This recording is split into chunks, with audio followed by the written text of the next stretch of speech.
Thank you, Emma. Good evening, everyone, and welcome to Crowd Meadow, a Thursday night under the lights on which there's meaning at both ends of the table. As we move into autumn and the leaves start to fall, Shrewsbury are hoping to lift themselves away from League One's bottom four. They walk out here tonight off the back of putting 5 past Crawley at the weekend. So let's take a look at the teams here this evening, starting with Shrewsbury. Paul Hurst names an unchanged side from the 5-3 win at Crawley 5 days ago. Toby Savin arrived from Accrington in the summer. He started every league game this season, but has kept just 1 clean sheet.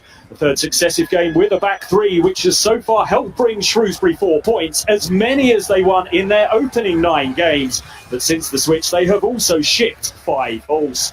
Jordan Rossiter and Funso Ojo starting to establish an understanding in midfield. Rossiter has already more times this season than he did in all of the last campaign. Well, as for Exeter, they've had 12 days to prepare for tonight. Gary Caldwell makes 3 changes from their last game. Some season 20-year-old Joe Whitworth is having 6 clean sheets in 9 games for the 20-year-old on loan from Crystal Palace. Tristan Kramer on loan from Brentford missed the Cambridge win through illness, but he returns tonight.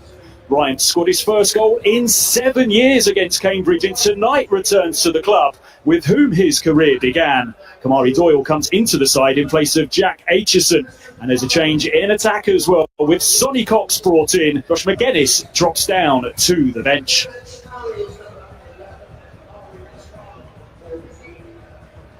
Dave Edwards alongside me here this evening, and time to take a look, Dave, at a couple of pivotal performers as we get ready for kick-off. Yeah, Morgan Feeney, the captain of Shrewsbury, is a leader, and he's someone that Paul Hurst really trusts. Played a lot as right-back last year, but he's naturally a centre-back. I think it stood him in good stead. Now moving to a back 3 in recent weeks, comfortable in those wide areas, good 1v1 defending, very, very athletic.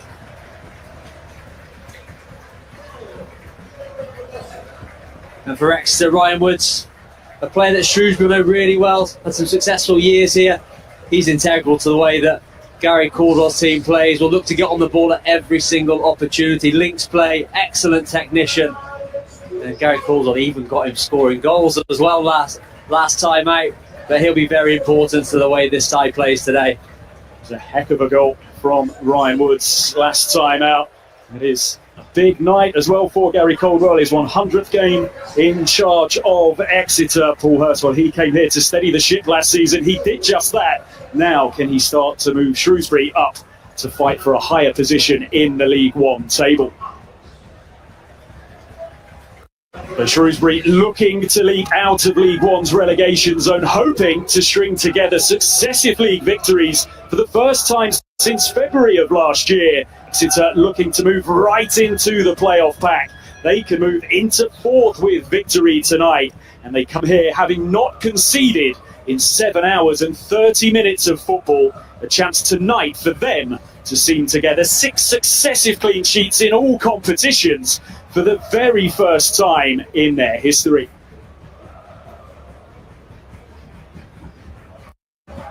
So both ends of the table involved here this evening.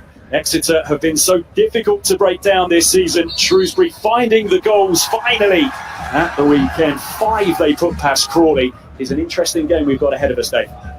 Yeah, certainly is. Contrasted styles as well. Exeter will try and get the ball down and play on every opportunity they can. Shrewsbury will be a little bit more direct and play more in the opposition's half. But they've started games fast in recent weeks. Shrewsbury, first half has been excellent. Dipped off a little bit in the second, but they're trying to get this crowd behind them early on. Smith with the throw for Exeter. Pushed down the line, and that will be watched out of play by Josh Feeney. Shrewsbury perhaps won't expect to have too much of the ball this evening. They average just 39% possession through their league games so far this season, the second lowest in League One.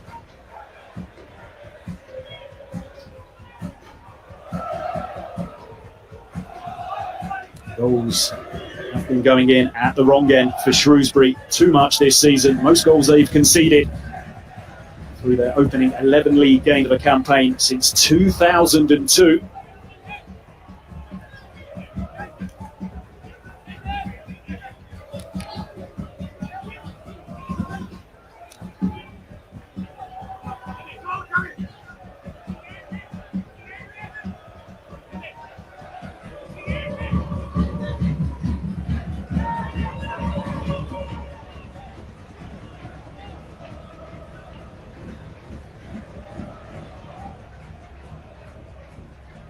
Here's Josh Feeney.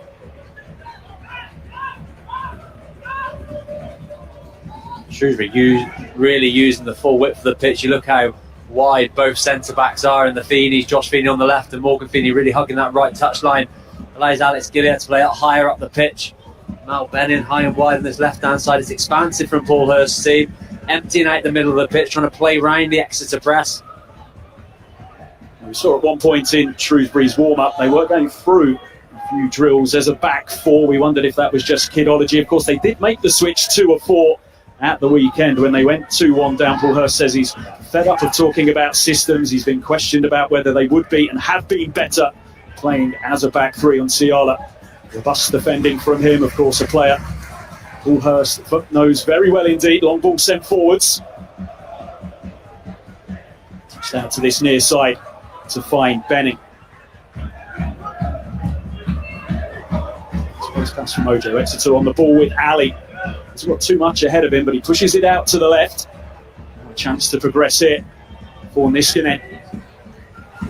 Both teams just still feeling their way into this game. A few sloppy passes so far. Here's a Rossiter who's enjoying being out on the pitch. His appearances have been restricted through the last few seasons owing to injury. More games already this season than he played in all of last. Real opportunity for Exeter here tonight, though, to get themselves into 4th place in the table ahead of all the other games taking place this weekend. Yeah, certainly as both teams got the opportunity to move up the table, playing at such a unusual date for these teams, Thursday night. It's great if you win the game. Goes you into the weekend there, you've done your work.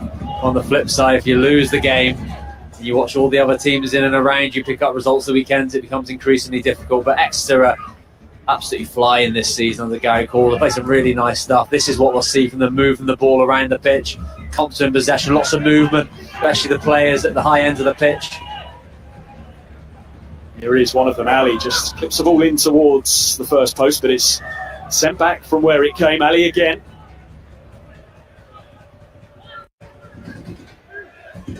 Still Ali, but he turns into trouble, but he's still battling away. Now it's with Ryan Woods. Pushed on by Francis. The opportunity to get a strike away here for Kamari Doyle. Well, scored a spectacular goal earlier this season at Bolton, but he just didn't quite catch that one cleanly. Yeah, talented boy, really is. Plays off both feet, always looking to get shots away. Technician, the way he moves the ball onto that left foot, like I say, he can go either way. Just looking for that half a yard and getting a strike away. Doesn't quite catch it clean. He's going to be a danger for Exeter. Just 19 years of age, on loan for the season from Brighton, Kamari Doyle. Player who does have a brief taste of Premier League experience as well. 16 years of age when he played for Southampton against Brighton. This is where Exeter are fascinated. Jack McMillan, who's right wing back, he rolls inside into a central midfield area in the build-up alongside Ryan Woods, pushes Ed Francis higher up the pitch. Very difficult for the opposition to stay with the man they've been allocated. You can see how fruitful it's causing. On their way here, for Exeter. Exeter breaking through the pitch. They're getting so much praise for their defensive record, but they have been playing some good football, as Dave has mentioned. Had to battle their way through, though, perhaps their last couple of victories, when Harry Caldwell has suggested they haven't quite been at their best, but so many fixtures at this time of year, of course, with Exeter as well. There is the travel element as well, based down in Devon. Those aways are long away days. Have themselves a set piece here. An opportunity to load the Shrewsbury box. Of course, this is a position of real strength for Exeter so far this season. 60% of their goals have come from set-piece situations. That is the highest of any side in League One. 6 set-piece goals already, just 9 games into the season.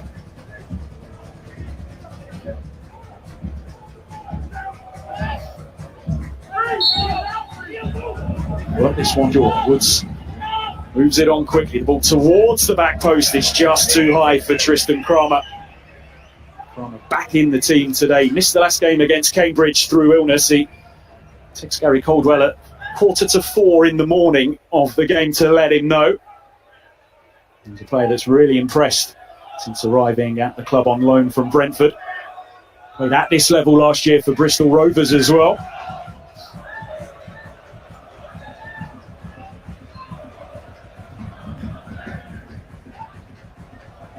It's Ali. Plenty of involvement early on for him here this evening. Woods immediately comes under pressure in the middle of midfield. So reliable at receiving the ball. We spoke about it before the game. One of those players that you can give the ball to and trust that he's going to keep possession however tight it is, like he did on that occasion. McMillan once again with Ali tiptoeing his way into the Shrewsbury penalty area. He's got 2 for company and he's forced to check back. Sweeney sends in the cross. Header doesn't get it away. The offside flag has gone up down in front of us.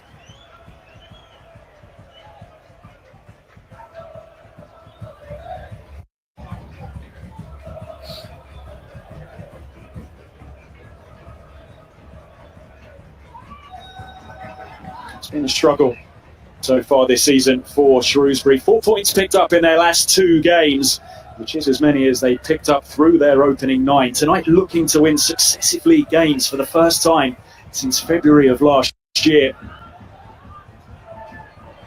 Come into it confident after putting 5 goals past Crawley. And he's headed down. He finds Doyle.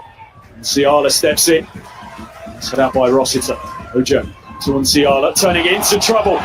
Here's Doyle bearing down on goal. Fabulous finish.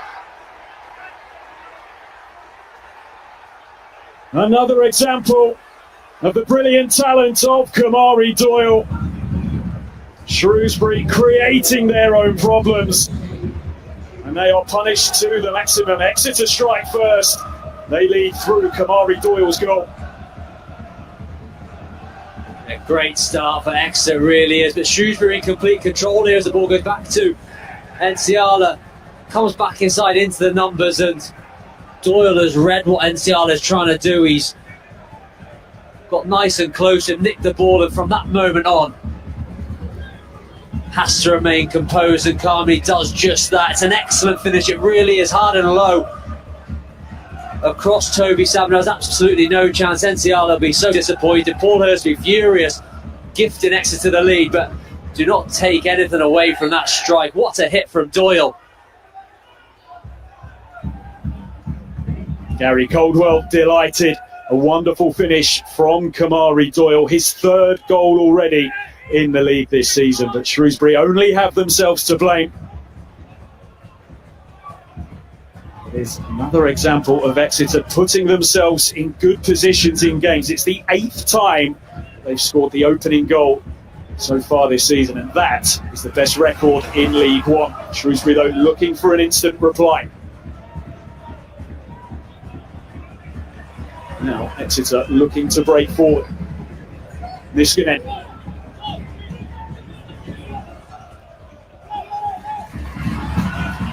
Turnover of possession. Now Shrewsbury can move the ball into Exeter territory.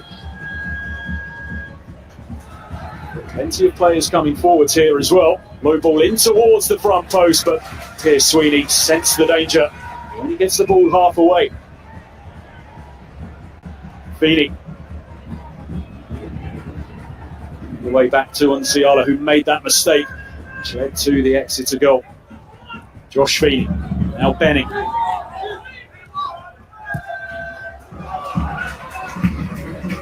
Up against the team that have now conceded in 7 hours and 40 minutes of football, and you gift them a goal. It's a bad mistake for Shrewsbury and Enciala to make. It's put them in a really difficult position now here tonight. Yeah, position Shrewsbury are in the table. They need to build their way into games, which they've done ever so well in recent weeks. A lot of goals they have conceded have been from mistakes, and that's why Paul Hurst will be so disappointed. Cross comes in and it's claimed cleanly by a young man who is really making a name for himself, Joe Whitworth. The goal has sparked Shrewsbury into a little bit of action, though. Playing with a bit more intensity since that goal. Attacking with a little bit more adventure. But as they open up, they have to be careful, because then Exeter can really take advantage of their opposition when the gaps start to appear. Sweeney, a chance to come forwards here for Macmillan. He tries to thread one through to Ali, misunderstanding this time.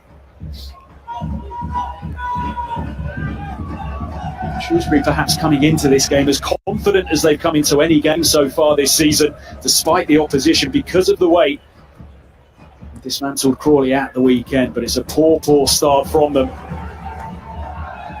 Don't have a good record in recent meetings against Exeter either. Exeter unbeaten in the last 3, haven't conceded in any of those games.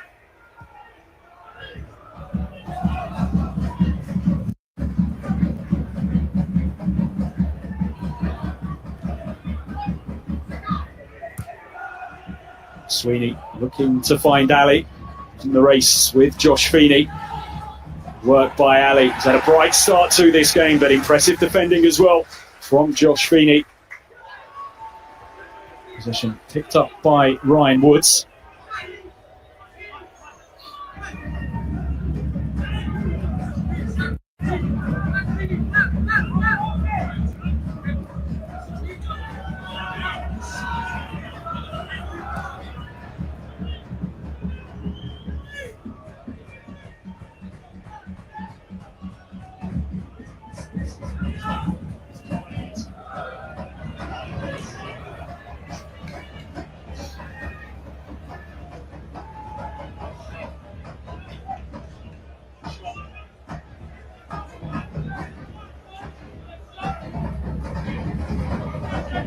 This will really suit Exeter now, though. After getting their goal in front now, they can just be a lot more patient. You can see have a little spell of possession there, waiting for Shrewsbury to come and press them. There's no urgency now for them to really go forward and try and push to get the goal. They can wait for the right opportunity.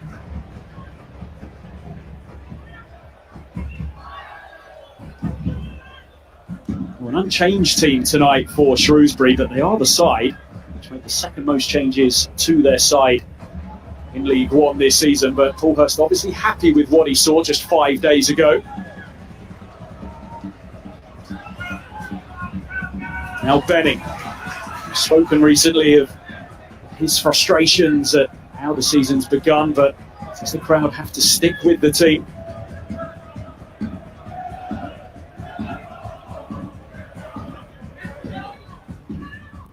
Marquis dropping deep to link the play. Finds Ojo, pushes it first time into Benning. He gives it back to Ojo. Benning bursting forwards here, and there was an opportunity. George Lloyd free at the back post, but Benning couldn't find him.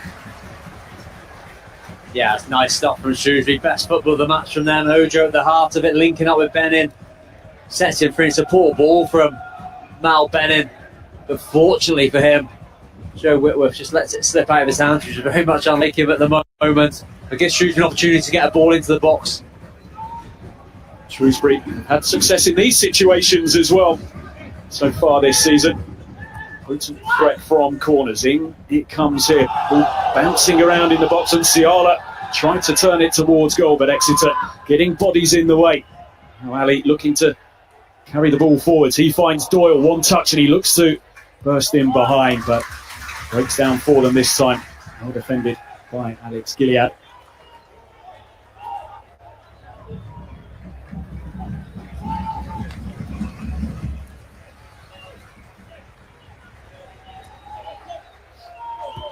They're a hard team to open up, Exeter, in open play. They've conceded just 3 goals from open play so far this season, but we've seen a couple of times, Dave, Shrewsbury knitting some good moves together to cause them some concern. Yeah, away from obviously conceding the goal, Shrewsbury have been quite assured in possession. Really how they move the ball around well, especially across the back three and into the wide areas. Just haven't managed to get the front two into the game enough. And Paul Hurst will be so frustrated. I said there's a lot of goals that this season they've conceded just been from individual errors, just like the one that Toto Enciala made there, and that's something you can't account for as a manager. You set the team up, you have patterns of play, you have a game plan of how you expect it to go, but then a mistake comes in and it just changes everything, and that's something they've had to deal with too many times. Push forwards first time by Ojo. Castledine finds Marquis. Now Lloyd. Castledine. The challenge comes in, a well-timed challenge comes in. No surprise at that challenge. Yeah, excellent move. Really good football again from Shrewsbury. It really is. Linking the play really well. Clever little runs off the ball. The front two linking really well. It's Castledine who ends up inside the box. Kramer does terrifically well to get a vital touch, because one more touch away from Castledine there and he'd be getting his shot away.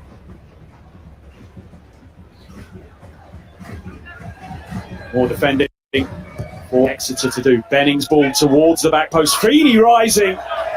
Taken in by Whitworth, but you can see why Shrewsbury have such success this season from the corners. Yeah, they're very good at getting the first contact at that back post so it doesn't go over everyone's head. They win the first contact there, just not enough players gambling across Joe Whitworth in that Exeter goal. That's definitely going to be a source for Shrewsbury to try and use as much as they can. Ryan Woods has his pocket picked. Here's Marquis. Often Ryan Woods loses possession. Morgan Feeney. He'll be happy, won't he, Paul Hurst, with the way his side have responded to falling behind. They've had plenty of the ball since going 1 down. Yeah, definitely. Well, they were comfortable before the goal as well. I say X haven't really pressed them too high, and they've been able to get into their rhythm and move the ball around. But since the goal, they've started to get Castledine more involved. George Lloyd started to get more into the game. It's been positive stuff. On the front foot once again, Castledine. Lovely quick feet from him. He's back on the ball now. I feel he is the player that Shrewsbury have to get on the ball as often as they can. Such a source of creativity for them.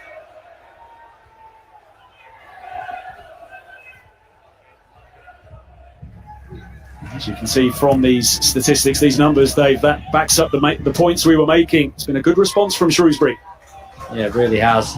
Need to turn them into some better opportunities, but what they are doing is getting those key players on the ball. We've mentioned Castledine. He is there, the star outlet. Bit of a throwback of a player. He's a number 10. He's very technical. It runs into the box, tries to get on the end of crosses. runs beyond the front line, makes it very difficult for midfielders to track and defenders who's going to pick him up.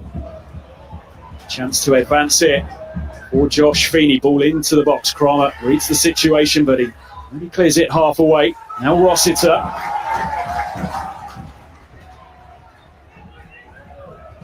Ojo.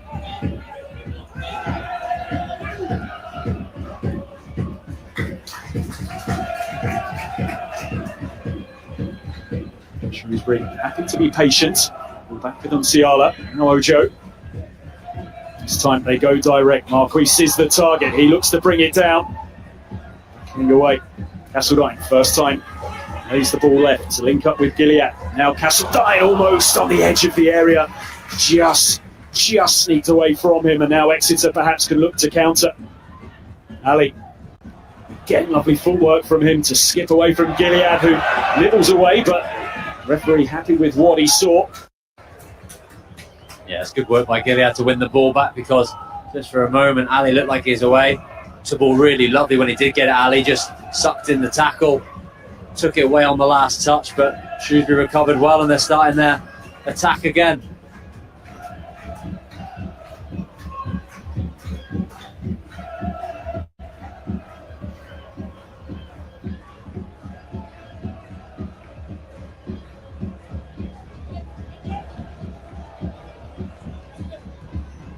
Musiala, who has spoke of his comfort of playing in a back three in these last couple of games for Shrewsbury, says it's a bit easier for him as he sits in the middle. He could play as either side of you.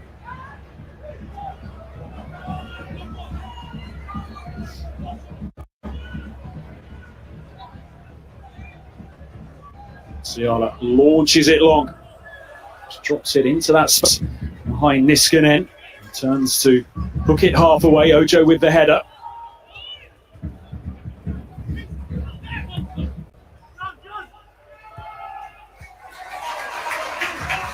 Here's Benning. We've seen a switch of the wing-backs by Paul Hurst. Now Ojo going for goal, beaten away by Whitworth and then cleared away. Big opportunity, but it's one which Shrewsbury can't take. And again, there's plenty of eyes on Joe Whitworth in the Exeter goal. More super football from Shrewsbury Town. Ojo involved in the build-up. Mal Benning out on that right-hand side, links in really well. Smart stop for the first one from Whitworth. He'd expect to make it, but his reactions are excellent as the ball drops out to Marquis. Can't quite sort his feet out quick enough and scuffs it into the floor. That gives Whitworth a chance, but it's a good save, not only to get there, but to get it out of danger as well. He's posting impressive numbers this year. Joe Whitworth called into action twice in quick succession. Corner to the back post. Feeney's battling away, turns a strike towards goal. Couldn't force it through the crowd. Few nervy moments here for Exeter. Shrewsbury have got them on the back foot. Yeah, once again, that deep corner, they're so good at winning that first contact and getting it back across goal. But from there, anything happened. They haven't quite had the luck. Exeter, lots of bodies back on the line.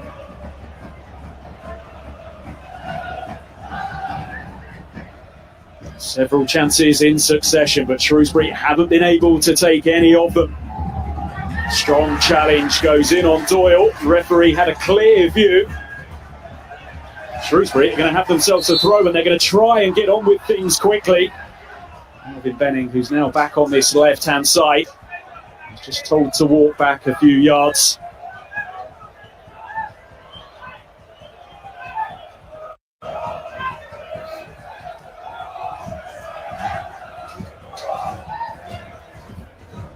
Across the midway point in this first half. Exeter leading by way of Kamari Doyle's 9th minute strike, capitalising on a mistake by Toto Musiala.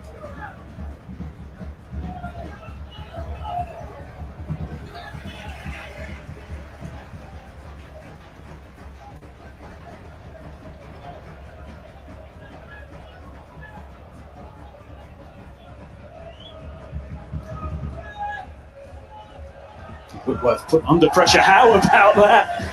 Well, we all know about his ability keeping the ball out of the net, but he's a player as well. Yeah, not known for that sort of flair. I'm not sure Gary Calder want to see too much of that. Might have a word with him at half time. Don't do that again. but he was just sold a little bit short, so great initiative really to manoeuvre the ball out the other side. Now a chance here, Castledine is away. Still Castledine looks to roll the ball across to Benning, strikes deflected. Could Castledine have gone on his own? Now Benning.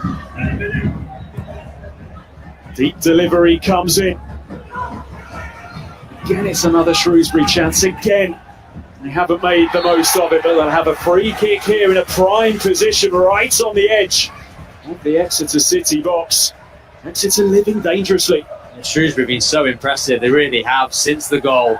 This is a big opportunity, and to give Castledine credit, he's always got his head up, he's always looking for that pass. Maybe he could have gone on his own, but in the end Marquise was well marked as he had to put it back to Mal Benning. And Ryan Wood's arm well away from his body.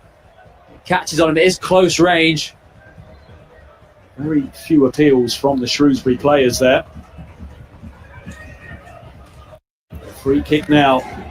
In a very dangerous position indeed. It's a fabulous little move by Castledine. As the ball came up to him, he let it roll through his legs and span around. I think it was Iveco that he went past. Got him bearing down on that Exeter City goal. Hindsight, I think he would have wished he'd have just taken it on himself and had a shot at goal. Will it be Benning? Will it be Castledine?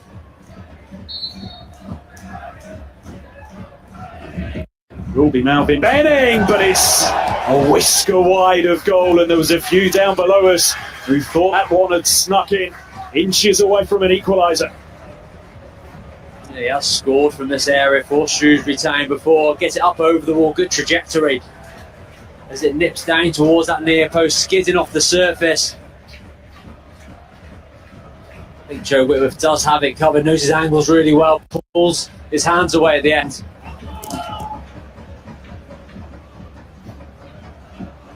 Ojo onto the loose ball. There's a real spring in the step of Shrewsbury right now. Haven't been able to force an equaliser as of yet. Niskanen, first time seeking Doyle. Exeter perhaps could just do with a spell of possession here. You do have to give credit to Shrewsbury Town, you really do, because it's so easy with where they are in the table, going behind to a mistake, to all of a sudden become very nervy on the ball. That in turn will make the crowd nervous, but they've done the opposite. They look very assured in possession, creating chances, moving the ball forward, just missing that final touch.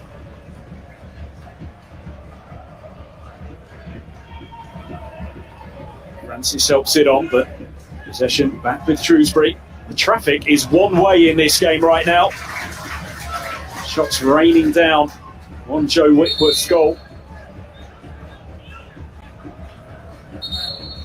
As the numbers show, he is a very difficult man to beat. 5 successive clean sheets in all competitions.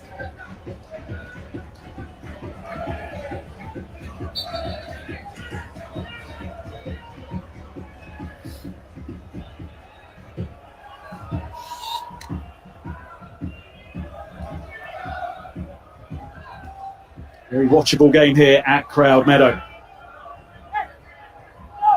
Feeney looking for the switch of play.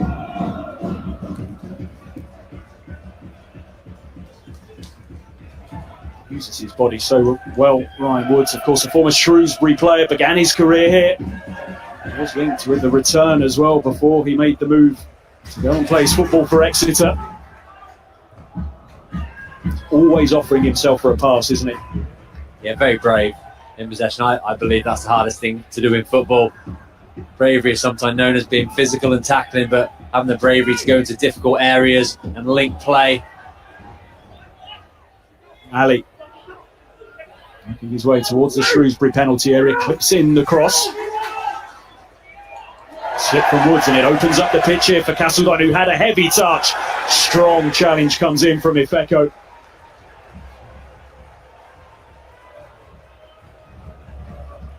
A heavy touch from Castledine, but he's so good in the transition. We've seen 2 or 3 occasions where Shrewsbury win the ball back, which they do. What they have done well this season is what they do with the ball after that has been the problem, but he travels so quickly with the ball. gets them up the pitch 30, 40 yards.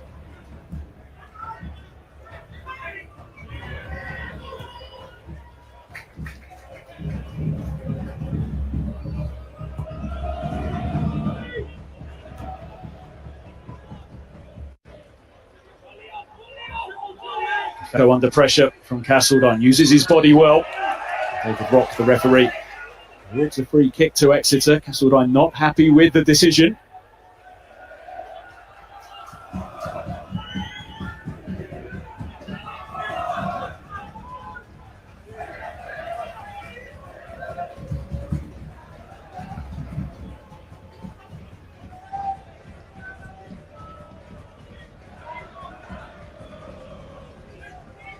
This is the bit that Shrewsbury done really well. Exeter like to play at the back and they like to rotate their positions, but Shrewsbury have been ready for that. They've committed bodies forward. They've gone 1 for 1 at the back at times, allowing to get extra pressure at the top of the pitch. And it's worked well for them so far. 2 waiting inside the penalty area here. It's comfortable enough for Toby Savin.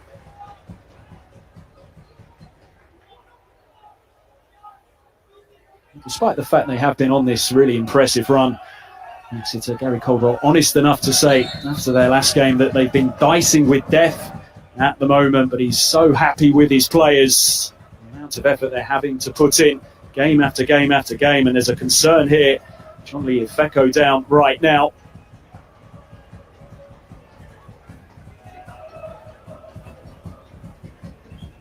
Bit of a conversation and some heated words, it seems, down in the technical areas. David Rock, the referee, stepping across to just have a word with Gary Caldwell. As we mentioned, a big night for him here. His 100th game in charge of Exeter. He's clearly not happy with something that he's seen. I think he's frustrated because I think he feels that the Shrewsbury coach is walking across to him to maybe say they're slowing the game down. And Joe Whitworth, we know what he can do in regard to keeping the ball out of his net, but he impressed us with this as well, didn't he? Real composure under pressure inside his penalty area. Calm on the surface. I bet his heart was beating underneath, though. He's closed down quickly. And as a striker, you're always going to go and commit to try and make that block. So it's a pretty safe thing usually for a goalkeeper to do, but still. He has a man to impress here this evening as well. He's on loan from Crystal Palace for the season, and Mark Bright here this evening to take in a bit of Thursday night football. So far, he'll have some very good things to report back at Selhurst Park. Great season that he's been having. Shrewsbury reportedly tried to bring him here as well in the summer, but it was Exeter who managed to get his signature, to get his services for the season. Lee Ifeko moving too freely right now as he makes his way towards the touchline. So Exeter temporarily down to 10.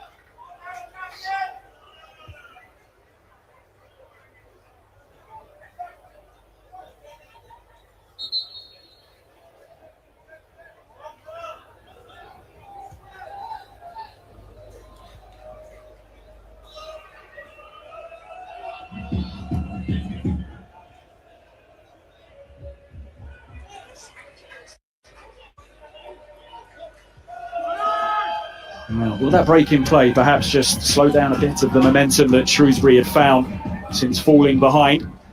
Just over 12 minutes to go until half-time.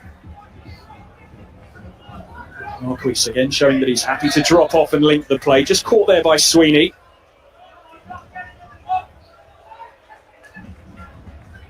Happy to report that John Lee Ifeko is back in the field, and he ran back on with some zest as well, so it looks as if he's going to be fine to continue. Cheaply given away, ball under control by Kramer.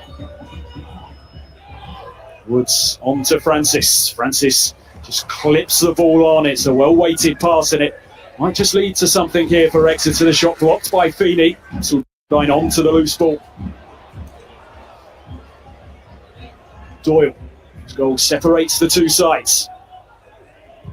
Looks to link with Sonny Cox, who has perhaps been on the periphery of proceedings so far, coming into the team here this evening. One of 3 changes made by Gary Caldwell from their last game 12 days ago. A lot of time to get ready for this game. Exeter Shrewsbury, just 5 days since they played Crawley. Plenty of talk, of course, of the international break is having on League One. Only 2 games were played in the division during the last international break. Caldwell perhaps suggesting it's time that League One was given a weekend off during the internationals as well. Says there's too many teams with their weekends affected. Games teams have played that they're playing every 3 days as opposed to those that are getting a rest. Kramer looking to stride forward here. Cops, lovely flick from him. He finds Ali. Ali again. Millen herring around the outside of him. Just opens up half a yard for Ali. It falls to McMillan. His ball into the box. Shrewsbury managed to scramble the ball away. Yeah, this is Exeter's best spell, wasn't it? Since the goal. A few moments where Ali looks like he's able to get a shot away. Shrewsbury get bodies around it. Jordan Rossiter in particular, doing what good holding midfielders do, finds himself in the box and clears up the danger. Doesn't give away the corner either, gets it out for a throw in.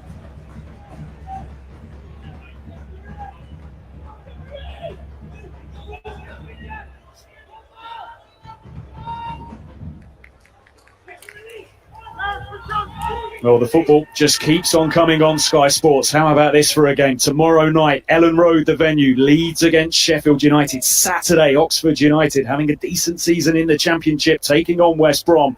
On Sky Sports Plus, you can also see Cardiff against Plymouth. On Sunday, against Sunderland. Some big, big games in the Championship for you to enjoy this weekend. Exeter have got themselves a corner here.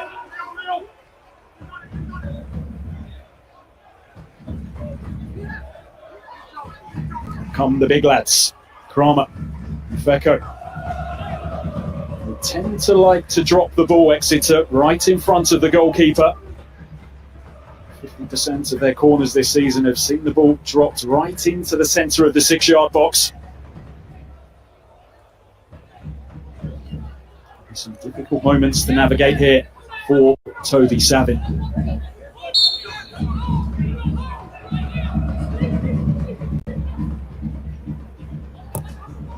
Doyle's delivery towards the front post, turned behind, and Doyle will get the chance to go again.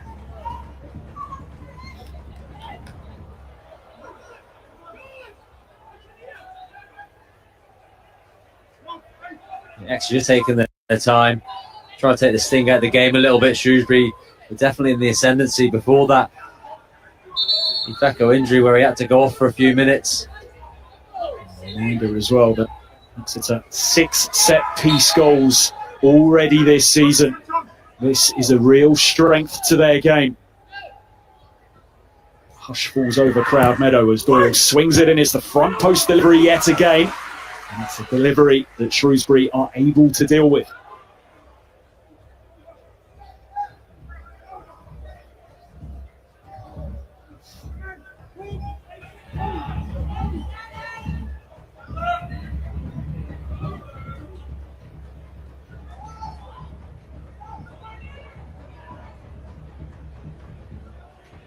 Rossiter cuts that out, stops it getting to Doyle.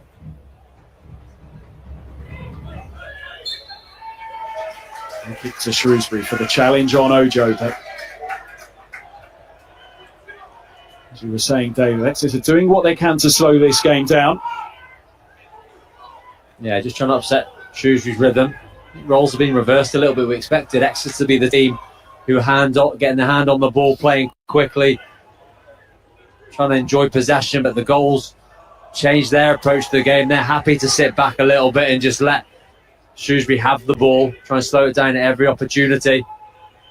Shrewsbury have used it very, very well. They are a side that aren't used to having too much of the ball, Shrewsbury, as I mentioned earlier. Second lowest average possession in League One this season, but 59% of it so far this evening, and they've carved out a fair few chances as well, trying to break down an Exeter side that are looking to keep 6 successive clean sheets in all competitions for the first time in their history. They're nearly halfway there tonight, with There have been some scary moments for them. Ali bright on the ball once again and now bursting forwards here. Well-timed challenge, brilliant defensive work from Josh Feeney. Castledine tight to the touchline in front of us. Just works his way infield and fizzes it out to find Marquis, who's got a bit of room. Looking to step inside. It's good defensive work by Ifeko.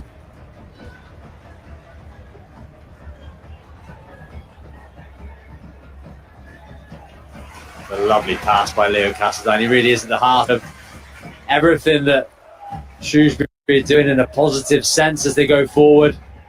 They're very involved in linking play and being a big part of that transition. We just showed this quality there. Lovely 50-60-yard crossfield pass right into the path of John Marquis, and he actually took a really good first touch. A good defending by Ifeko.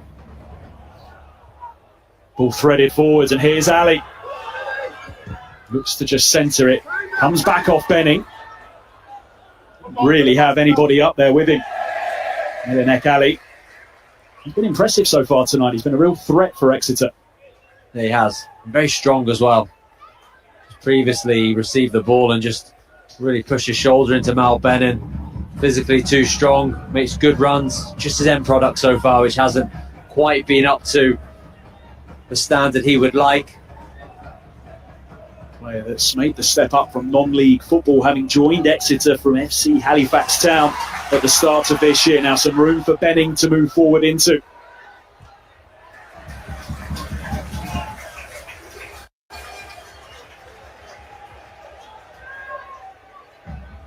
Two goals at the weekend for George Lloyd. They both came late in that victory against Crawley.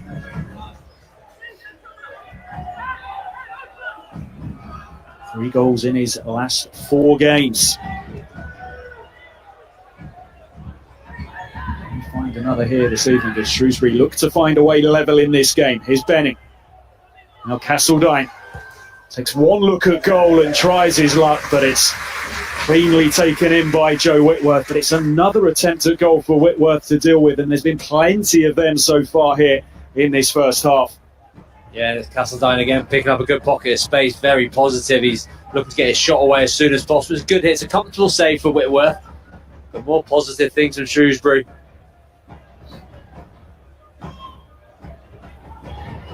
They've done so much right in this first half, Shrewsbury, but it's that one mistake that came early from Toto Unsiala, which leaves them with work to do here.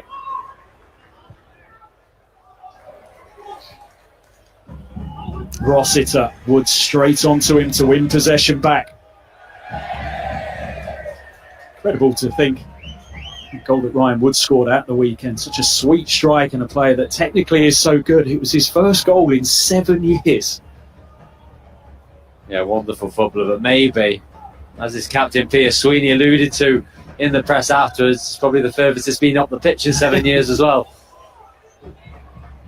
103 games he played for Shrewsbury, beginning his career at the club. He only scored 1 goal in that time as well.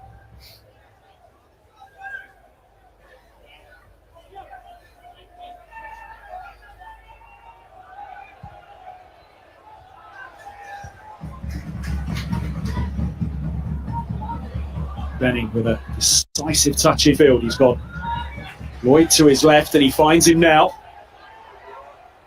Lloyd's cross comes in, great delivery, and Kramer had to deal with it. Marquis looking to roll the ball back, but again another nervy moment for Exeter. Plenty of questions being asked of them here as we approach half-time. Such an important header from Kramer. It really was an excellent ball by Lloyd, and Castledine was on his own 8 yards out and would have been really staring down on the goal. You'd expect him to score from that range. A vital small touch from Kramer to take it away from him. I'm hearing there will be 3 minutes bolted on at the end of this first half. Of course, we had that pause in play for the injury to John Lee Ifeko. It's perhaps the first half that Shrewsbury don't really want to come to an end, because they're playing plenty of good football. They're creating opportunities. Paul Hurst's team yet to find a way level. When he came back to the club Last season, Paul Hurst, they found themselves struggling in the table. They were down in 19th. Exeter, one place below them in 20th. Of course, he did such a great job here in his first spell in charge. He almost led Shrewsbury to the championship, defeating that League One playoff final.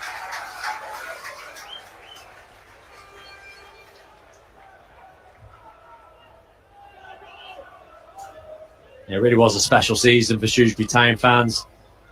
EFL Trophy final and a League One playoff final. And we're in the top two for such a long time in that season. I dropped down to third, but still rallied and got themselves back into contention for that playoff final.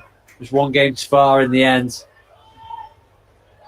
And that, of course, came in his second season in charge in his first spell at the club. Second season in charge now of his second spell. The ambition perhaps not quite as high. I don't think there's too many expecting that Shrewsbury are going to be pushing for the playoffs. They need to stabilise things, look a bit more secure in League One, where they've played now for 10 years, longer than any other team in this division.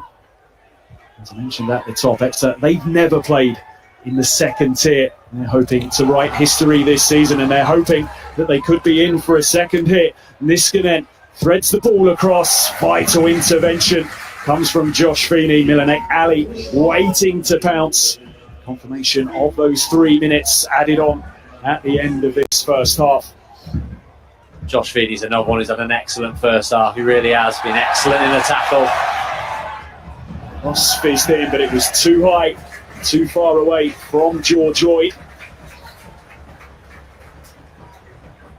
It's a lovely move from Exeter. It really was, though, the way they manoeuvred the ball forward, runners off the ball, played it inside. It just opened up that left channel, and Niskanen was away.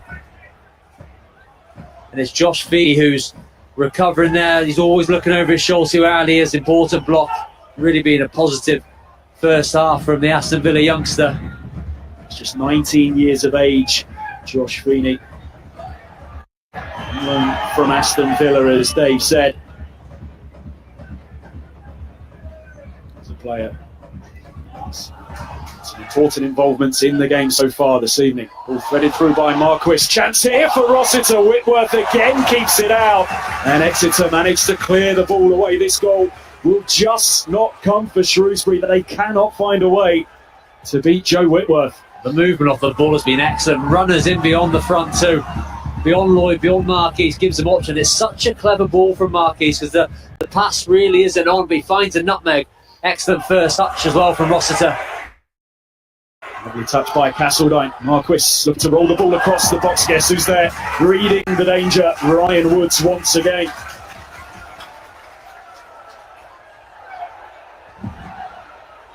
Towards the referee there. Right, Ojo wanting a free kick, but the free kick doesn't come.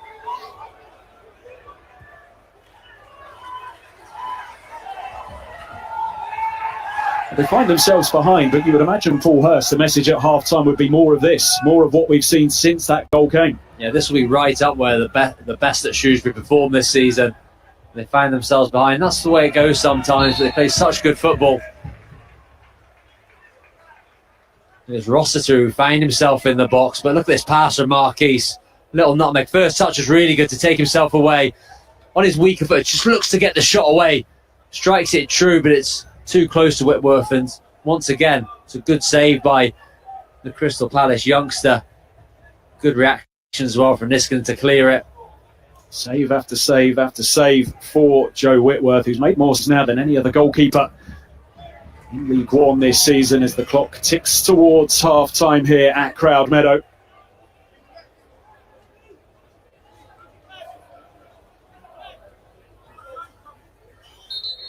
David Rock brings to an end a first half in which Shrewsbury have done so much right, but it was one costly mistake that was capitalised on by Kamari Doyle just 9 minutes into the contest. Toto Unsiala robbed of possession and he paid the price. Joe Whitworth, though, well, we've spoken plenty about him this evening. Another fine display so far in the Exeter goal. There has been no way past him so far. Half-time at Crowd Meadow. It is Shrewsbury 0, Exeter 1.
between 73 and 91. For 4 of those years, it was right here at Shrewsbury Town.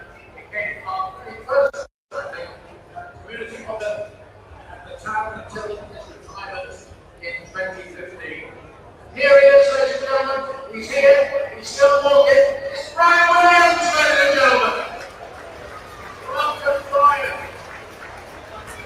Oh, his arm doesn't really wrong, does it? Yeah. I have to see it came down a bit slower than the last time. Did I? Oh, you know. Anyway, first of all, Brian, first off, what's the cheque worth tonight? £300. Was that sort of a week's walking door there? Right, who's the winner of the £300 Michelle? Let's have a little look. And it's number 857. 857. 857, congratulations to the winner. And £300 is winging its way towards you. And now we've got the Super Blues. Don't forget.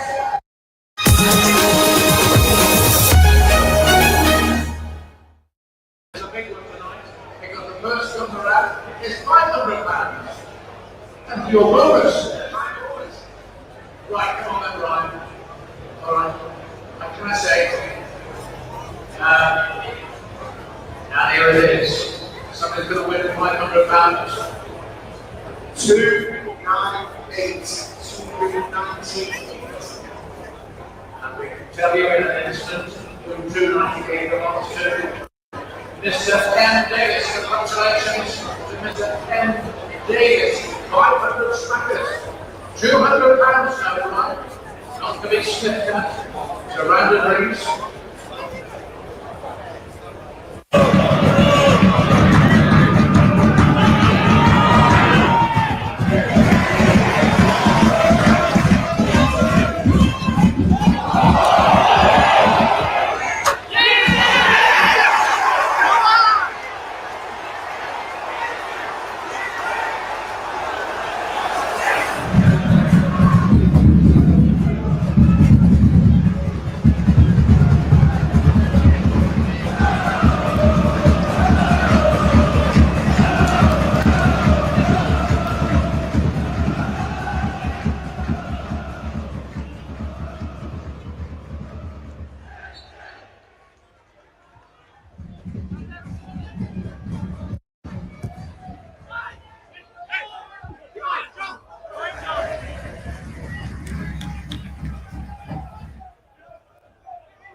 So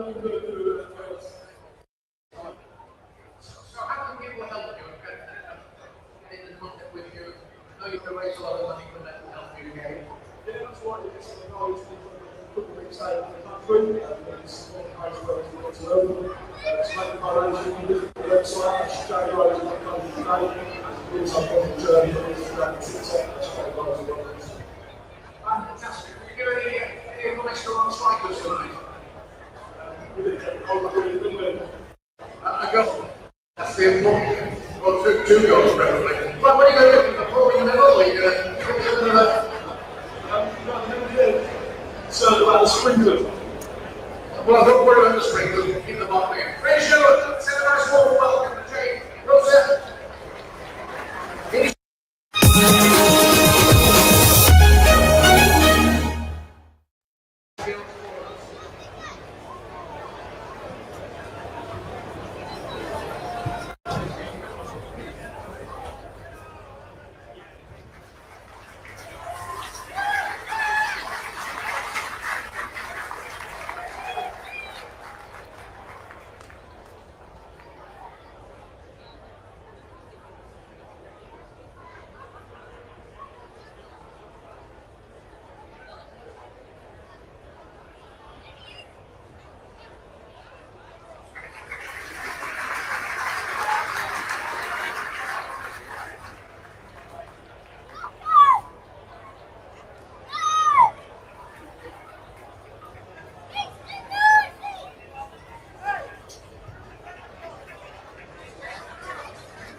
Jay Rosa, ladies and gentlemen.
Thank you very much indeed, Jay. Many congratulations to you. Thanks for coming tonight. And just remember, Mental Health UK, you can throw a little money there just to the way of saying a big thank you to our guests tonight. Pete, 12th birthday, by the way, October the 18th, Jake and Jake Williams in season ticket holder over in block number 19. Have a fabulous birthday from Nana and Pops. It's also happy birthday to Gary Bright from Mum and Dad, Cass, Sophia and Jack, Terry, Laura, Ella and so. Let's hear it for town, ladies and gentlemen.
We have got substitutions for Exeter City, replacement number 20, Kamari Doyle, number 10, Jack Exeter, and replacement number 19, Sonny Cox, number 21, Marnie Richards.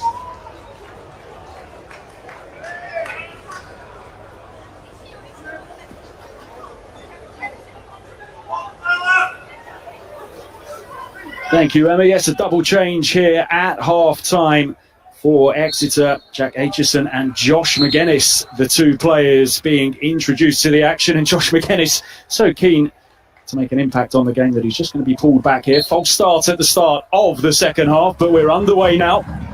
We'll give you confirmation of those substitutes in a moment, but it's Sonny Cox and Kamari Doyle, the two players who have been replaced. Can Shrewsbury continue what we saw from them in the first half as they look to find a way level in this game? And again, it's looking to burst away here. Surprised by those changes, Dave? Possibly, but it just shows how proactive Gary Caldwell is. Although they're leading, not happy with the first half performance. That's obvious because Shrewsbury really did dominate for the majority of that opening 45 minutes. And they'll feel very unlucky to find themselves behind. But bringing on McGuinness, who's been away with Northern Ireland, bring a bit more physicality up front. They do need to go a little bit more direct into him. And Aitchison's a terrific player, operates in the number 10 area. He'll look to find little pockets of space. Excellent awareness, knows what's around him, and he can be a real spark for them. Maybe surprised it's the goal scorer who's come off though, Joel. I thought he had a decent enough first half. Might be an injury in there. Took his goal fantastically well, and that is what separates the two teams here. A third league goal of the season for Kamari Doyle, the youngster on loan from Brighton. There's a few calls from the people around us at half-time, Dave, that you should get your boots back on and get back out in Shrewsbury colours, but I don't think they played that badly. Absolutely, I would not improve the situation one bit. Plenty to be positive about for Shrewsbury, but unable to find a way through against this resilient Exeter defence so far here this evening. Joe Whitworth proving his worth so far tonight.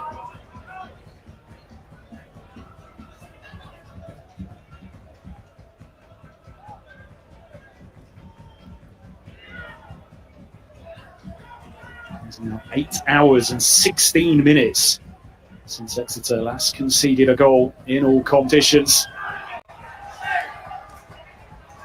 Just give you so much confidence as a player as well when you know your defence is so solid, so difficult to break down. Here's Niskanen. Looks to centre the ball, it's cleared away. Niskanen happy for that one to run out for a throw. Exeter now attacking the end where their supporters are here this evening. Incredible effort from the Exeter supporters to make the trip up. Roads are difficult with the flooding locally here. But terrific effort on a Thursday night to travel and support their team. They made a lot of noise as well. Hoping that they can see their side rise to 4th in League One, which they will do if they are victorious here this evening.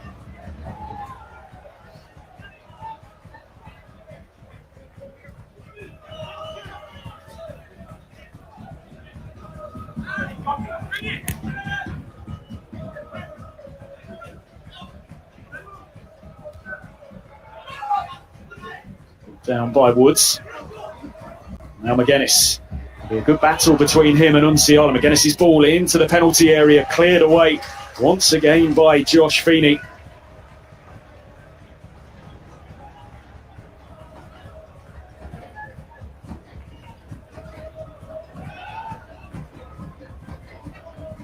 Niskanen just sees an avenue to drive in field. Now Aitchison, the substitute, he's going to go for goal. Put plenty behind it, but it was straight at Toby Savin.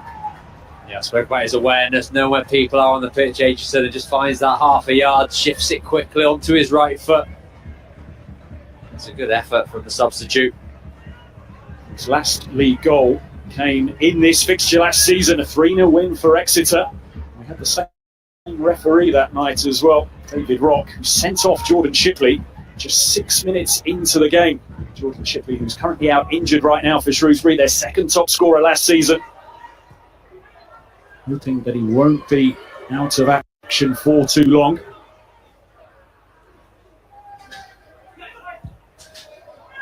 That's the outlet that Exeter now have, rather than trying to play short, because Shrewsbury have that excellent press in the first half, but Whitworth goes direct into McGuinness and doesn't quite win the first ball, McGuinness, but does enough just to cause to be headed down into midfield and Exeter pick up possession higher up the pitch.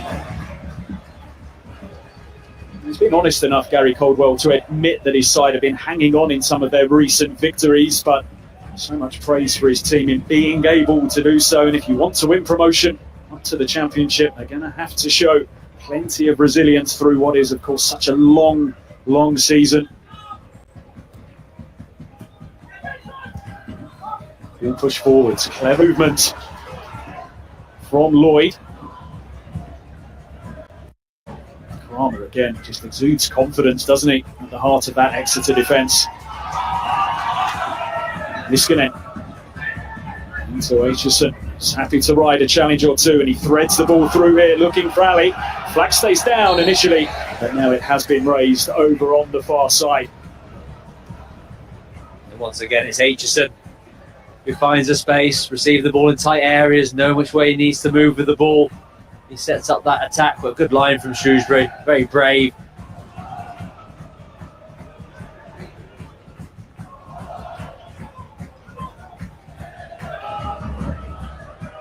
.800 minutes since Exeter last conceded a goal. Just look at this run in a variety of competitions. Nobody has been able to breach that defence. That is the challenge laid down to Shrewsbury, who have a chance here with Marquis. Can't control his effort. Hands on his face because he knew he had half a chance there. 2 goals at the weekend, but he couldn't trouble Joe Whitworth there. Yeah, he's the player that Shrewsbury would want it to land to. What a wonderful ball into the box from Bennett, who has provided a lot of assists this season, lots of opportunities. He might have drifted just offside, but he's ahead of the front post, which makes it difficult. So he's got to try and get the deftest of touches on, but just catches it a little bit too cleanly. It's a good opportunity, though, for Shrewsbury Town. Flag of Jacob Lahane, the assistant down below us, was raised, so it would not have counted. But again, Shrewsbury working themselves into dangerous positions.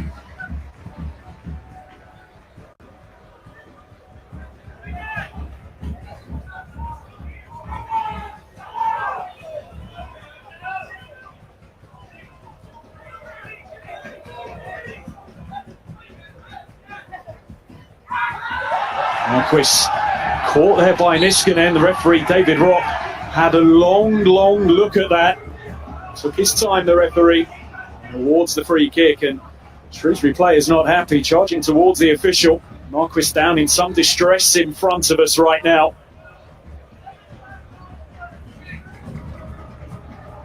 Yeah, Marquis looks in a bit of playing. It's a committed tackle by both of them. The referee definitely took his time to make the decision, didn't he? Wanted to wait as long as possible. Don't know if he got information from the assistant referee on this near side.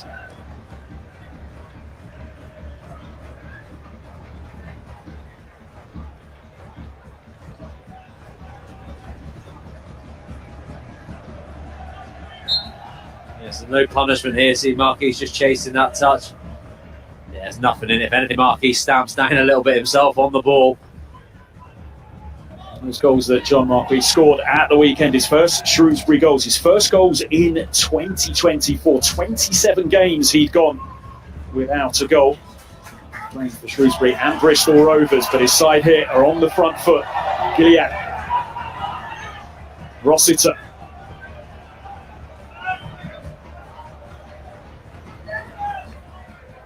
Marquis again. Just pushes it too far in front of Gilead. Just a few groans around us, a few frustrations, but in the main, Shrewsbury doing plenty right. Woolhurst watching on.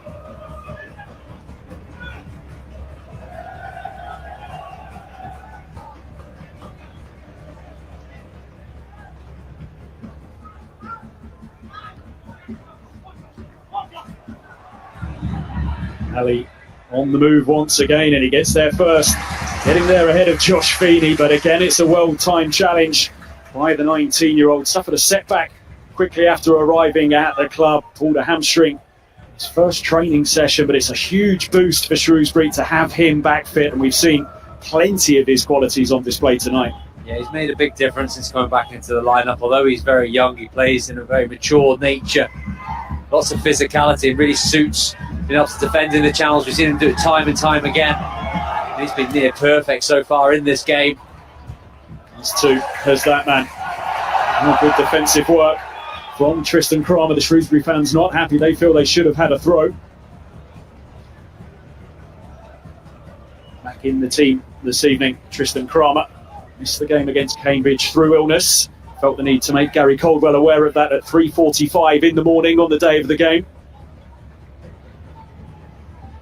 Jack Fitzwater came into the team on that occasion, and he's been praised by plenty for his performance on that day. His first league appearance, first league start of the season. Possession turned over. Francis with a bit of room in midfield, but he's just happy to give it to Ryan Woods. Just clips it between the gap, and now McMillan. Back with Woods again, who now has room in midfield.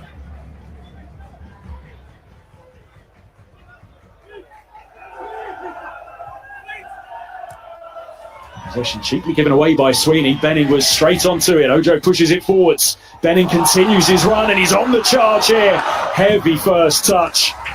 Just thought it had opened up for him there. That's more of a move like the first half. Attacking quickly, clever touch by Marquis just to release Mal Benning, who was galloping forward. But heavy touch gives Whitworth the chance to come and claim. It's a real shame because Shrewsbury just starting to get back into the ascendancy in this game in the second half. There's Morgan Feeney. Well, two players that we've been having very effective evenings here at Crowd Meadow, and the numbers back it up as well. Tristan Kramer and Josh Feeney both tied for leading the game in regard to defensive actions here. Tight game again that's in the balance, deliciously poised. Shrewsbury looking to force an equaliser. They've been tapping on the door. Exeter displaying their resilience as Woods clips the ball forward. He's having thought about coming, now retreating. Ali, he's got no support at the moment. Still Ali twisting, turning. And in the end, no way through. Niskanen rolls it across goal. Aitchison's there! It whistles wide. Glorious chance for Exeter to double their lead.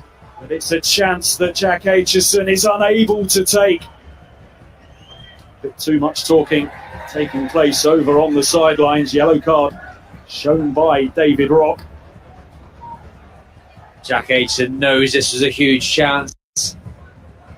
Guinness with lots of strength and a lovely pass into the space. Josh Feeney has to head back straight towards the goal. Good feet from Ali, just to off balance him. You must say, Josh Feeney once again recovers so well.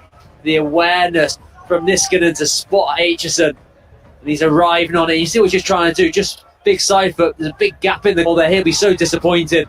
He hasn't hit the back of the net. That's a huge opportunity for Exeter to double their lead. You would think with their defensive strength, the second goal might well be enough for them here this evening. Good play by McGuinness.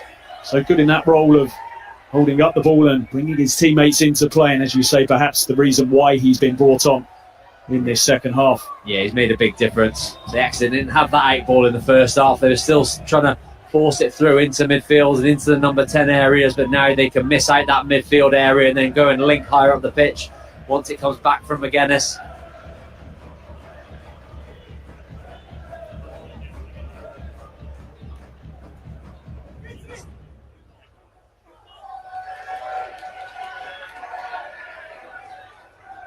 David Perkins, the first team coach, being shown the yellow card for being in the technical area at the same time as Gary Caldwell, of course. Only allowed to have one member of your coaching staff stood in there.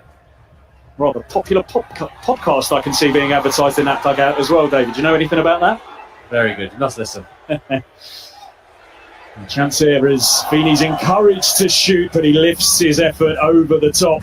Just opened up for him, but perhaps not quite the player that Shrewsbury would have wanted in that situation. He played a pivotal part, Morgan Feeney, in the opening goal for Shrewsbury at Crawley by breaking forward. And as he goes onto that left foot, hopeful rather than any sort of conviction from the Shrewsbury skipper.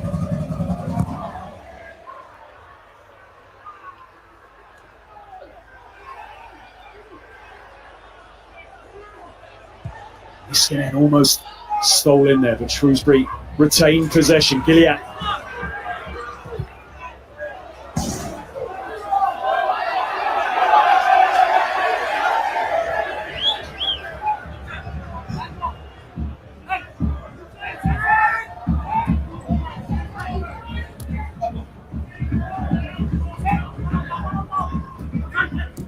Stopped by Castledine. Shrewsbury need to get on the ball a bit more in this second half.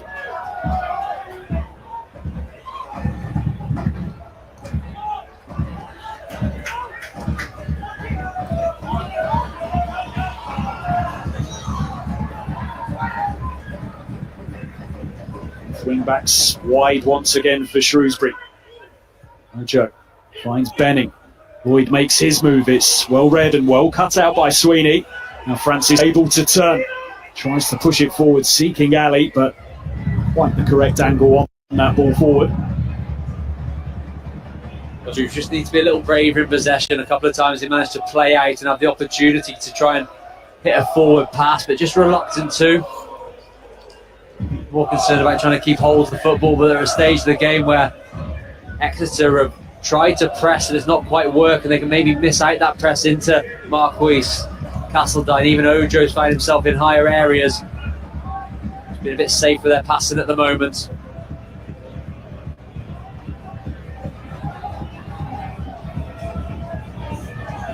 It's 5 goals that Shrewsbury scored at the weekend. First time they'd scored 5 goals in an away league game since November 2011. One would do for them right now to get themselves back on level terms. Gilliatt. Feeney outside, but Gilliatt's going to go for goal. Slices across his shot. Moments of frustration for Shrewsbury. Yeah, disappointing end to the attack, but as I was just saying, they took on that dangerous pass. They went into Castledine, missed out that extra midfield, then he set it back, and all of a sudden Shrewsbury a lot higher at the pitch and they're playing forward. The seats in the house and plenty to smile about. Smiling even more if their side find an equalising goal here. Strong challenge goes in. Referee though wants to play advantage. Rossiter. Benning with room on the far side. He's found. Ojo, head up, seeing what's on offer inside the penalty area. Clips in the cross. Comfortable. Very comfortable indeed for Joe Whitworth.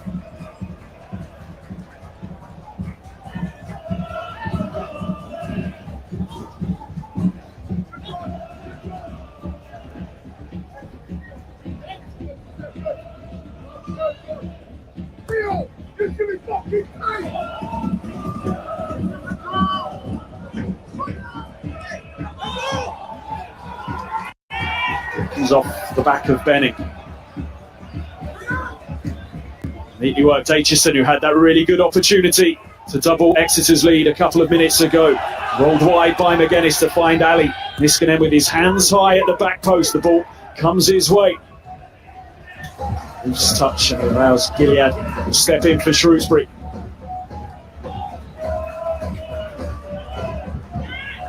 Just like the first half, Shrewsbury had more of the ball in this second half as well, but perhaps not quite working it into threatening areas. They haven't had a touch of the ball so far in this second half. Inside the Exeter penalty area, Ali twists and turns into trouble, but he's back on the ball once again. So strong, Ali, has numerous occasions. He's just been able to body some of the Shrewsbury players.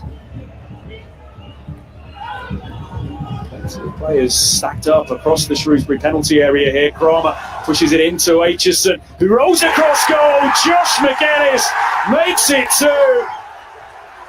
Shrewsbury are pleading for offside, but the flag isn't going to come.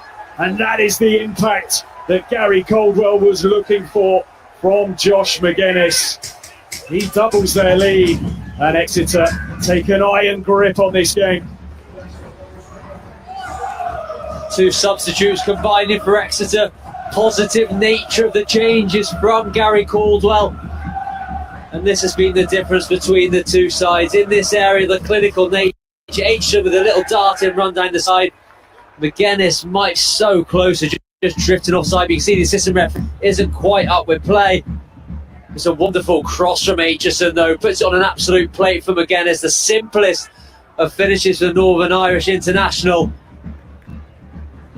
But just the incisive nature of the goal has been the difference. Exeter have had it, Shrewsbury haven't. And 2-0 up. It's hard to see a way back for this Shrewsbury side. One substitute links up with another, who helps himself to his first goal of the season. It was a tight decision. Saw Toby Savin immediately looking over to the assistant on the far side, but Exeter now in complete command here at Crowd Meadow.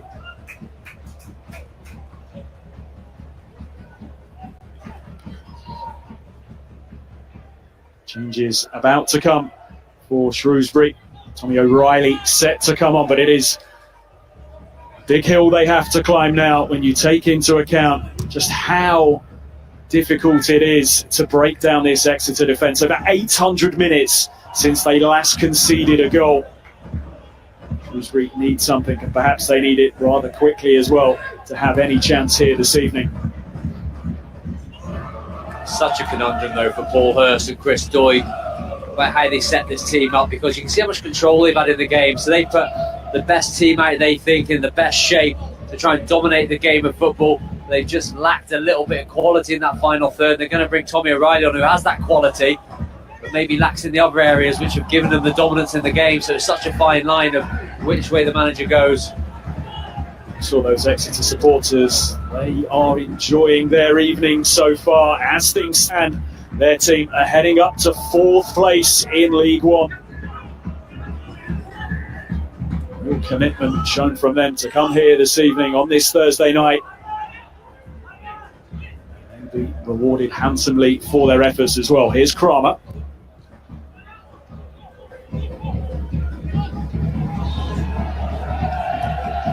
McGuinness to Woods. Confidence about the way Exeter are going about their business.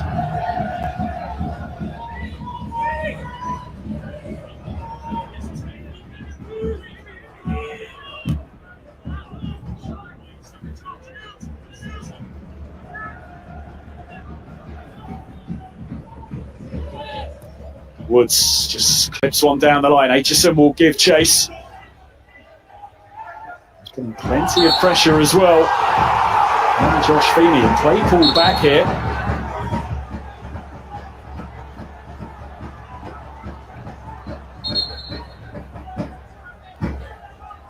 So here comes the Shrewsbury change, and it's going to be Leo Castledine, who was bright in the first half, but perhaps just hasn't quite got into the game since the restart. He's going to make way. Tommy O'Reilly, 20 years of age, another one on loan from Aston Villa, coming on. Can he make an impact in the time that remains? We've crossed the midway point in the second half. Shrewsbury need a spark.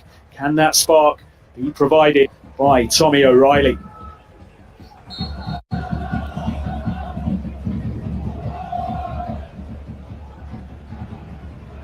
Mum and Dad here in the house this evening. Faces you may well know as well, of course, his father, former footballer, known for his time at Wimbledon, and his mum, TV royalty, former host of Homes Under the Hammer. There's a famous family as well, Leo's sister, starring in EastEnders, Penny Branning. Life's never quiet in the Branning family. Exeter though, back on the ball. They're looking to add a third here. Aitchison, he's made a difference since coming on, of course, laid on the second goal for Josh McGuinness. Ali, he's had a bright night, he goes for goal.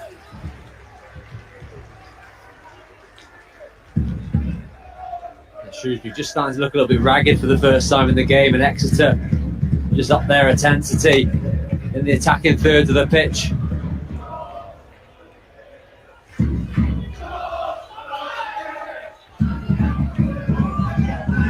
Time working against Paul Hurst's team. 21 minutes to play here at Crowd Meadow.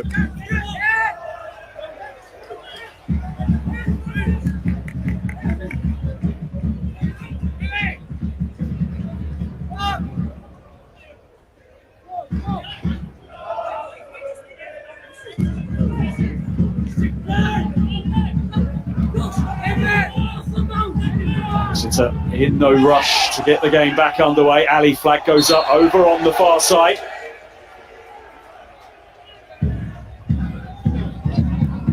Jack Aitchison on at half-time to make a difference, and make a difference he has. Laid on the second goal and 3 attempts at goal as well. Gary Caldwell will be very happy with what he's seen from Aitchison.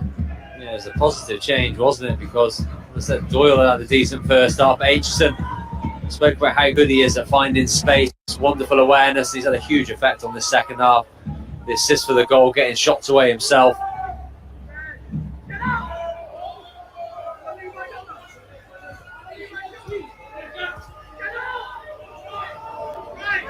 Morgan Feeney. Laid off by Rossiter. Now Ojo.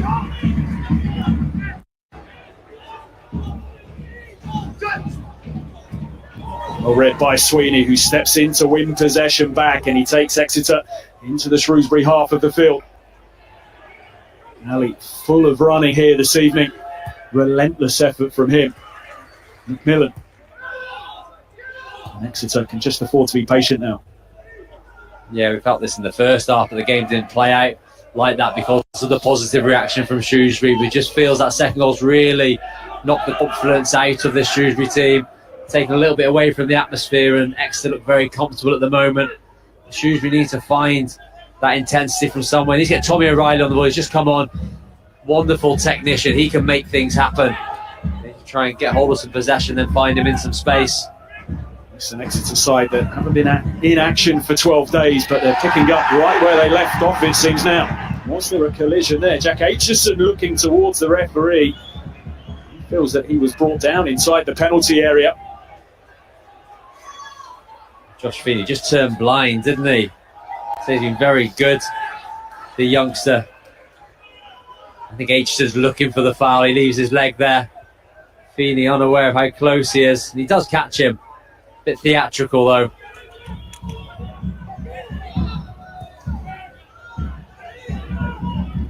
Sweeney said this week that after grinding out a couple of victories, it would be nice to put on a show in front of the cameras here this evening. It perhaps hasn't quite been that, but his Exeter team have been very effective here this evening.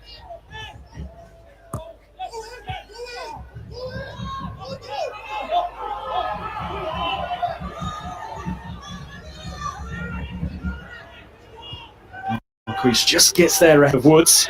He spots the run of Gilead. Now can he find him? That one cut out by Niskanen. Woods under pressure, and he makes a challenge there on O'Reilly, which leaves the substitute in some pain.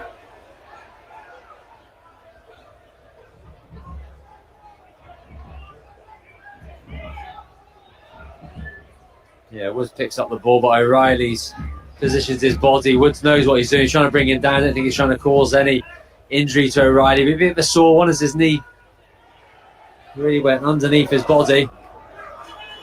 He started the opening 4 games of the season, Tommy O'Reilly, and he hasn't started any of the 8 since.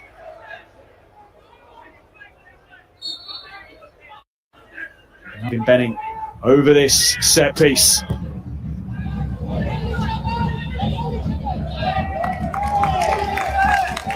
Isn't happening for Shrewsbury in the final third in this second half.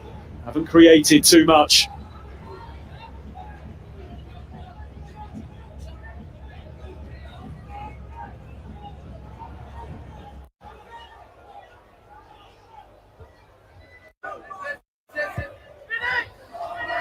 Well, they gave Joe Whitworth plenty to do in the first half after Exeter got themselves into the lead, but the numbers there tell you that it's been a different story since half-time as Exeter come forwards once again. Ali perhaps could have played it across to Niskanen, didn't do that. Shrewsbury just about still remain in this game, but they have to find something. Frustrations continue to grow inside Crowd Meadow. O'Reilly.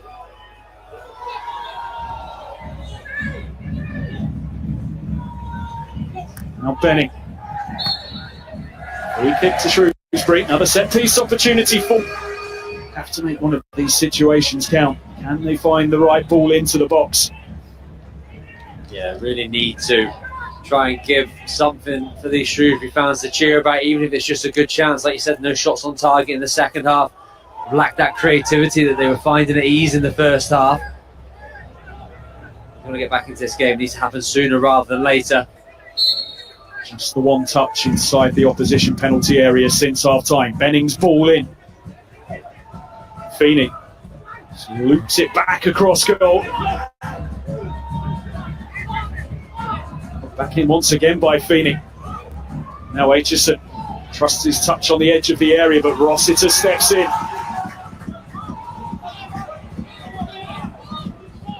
Marquis. Rossiter declines the opportunity to cross first time, and perhaps in frustration at how that one played out, gives away the free kick, and it looks as if he might have done himself some damage as well. Let's hope not. A player that's had so many injuries to deal with over the last few years. Only played 4 games last season.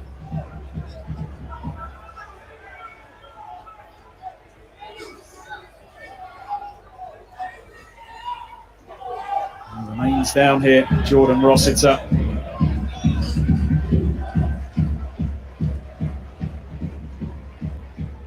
Just take a look at how this happened again. Just the way he went down there. He knew that he'd done something wrong because he immediately clapped his hands together. So much EFL football for you this season, of course, this bumper deal we have at Sky Sports, and the action continues in League One as well, of course, this week. Games available to you on Sky Sports Plus. Reading versus Crawley, Saturday 12:30, and Wycombe Wanderers against Peterborough as well. But it doesn't stop there.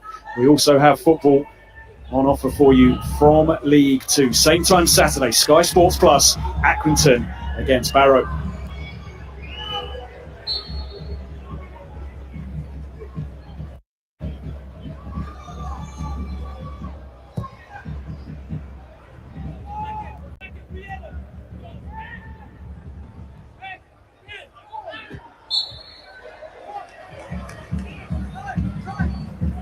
Josh Feeney a little bit too aggressive on that occasion.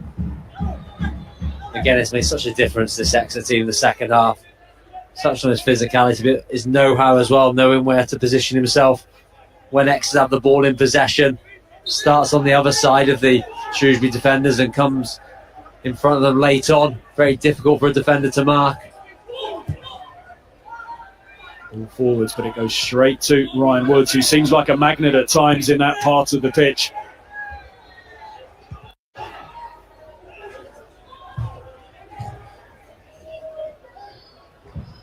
Rossiter back on the pitch, but he's moving too freely. Just perhaps seeing if he can run it off.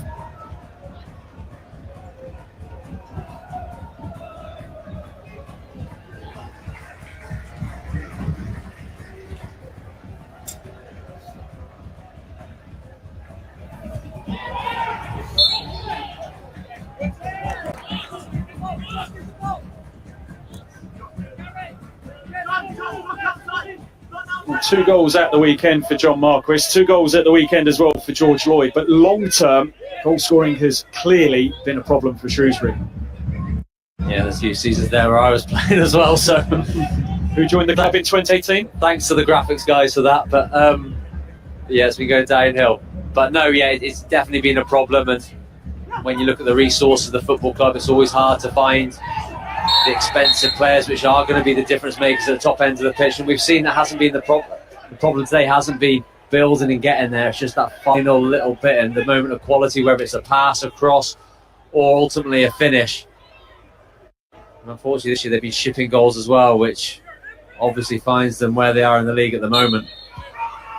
Yellow card there for Pierce Sweeney. It's a captain, but his side closing in on a victory here. Puts them onto the edge of the automatic promotion places. There's O'Reilly. Of course, we mentioned the goal-scoring struggles of Shrewsbury, but players that have contributed goals for them are players that have been picked off by other teams as well. They lost Danudo, who was their top scorer last season. Luke Leahy, a good goal-scoring season for them as well. He moved on.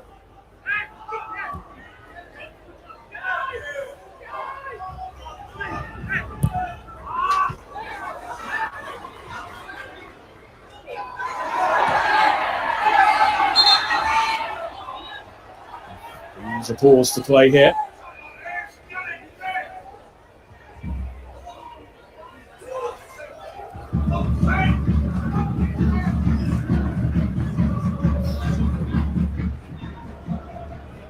Looking back on the evening, there'll be plenty that Shrewsbury are happy with, but it's perhaps familiar problems for them. 5 goals they scored at the weekend, they just haven't found a way through this evening. But you would think Paul Hurst can still take quite a lot from what he's seen from his side here. First half performance, we spoke before the game about the opening 45 minutes of this season, has been a strong point for Shrewsbury. You look at the positions they've been at that point in the game, they're right up there in the table, but it's been the second half they've struggled, and we've seen that today. They've run out of intensity in the way they played. You can't really put your finger on the reason for that, but they really need to start winning games of football. Looks like they turned a corner with the results at Bolton, the 2-2 draw, and then the win away at Crawley. An excellent return on points for those 2 away games, but we're disappointed in the fashion that they're losing this game tonight. They had so much control in that first half, but weren't able to make the most of it. Had the opportunity, of course, to move out of the relegation zone before the other sides played this weekend, but now a chance for those around them to pile a bit of pressure on Shrewsbury. Raft of changes coming. And those changes, we'll see George Nurse come on. Good to see him back out on the pitch. He started the game that David just mentioned against Bolton a couple of weeks ago. It was his first league start since September 2022. Change for Exeter as well. Jay Bird coming on to take the place of Milanek Ali, and he can be very happy with his efforts this evening. Yeah, he's been a real threat for Exeter in both halves as well. I'm disappointed he hasn't been involved in a goal. He'll be happy with the way he's played. So the changes being made by Paul Hurst. Jordan Rossiter being taken off, perhaps just not taking any risks with him, given that he picked up that knock a few minutes ago. Josh Feeney also being replaced. That's to his Malvin Benning, Taylor Perry, George Nurse and Charles Sago all coming on.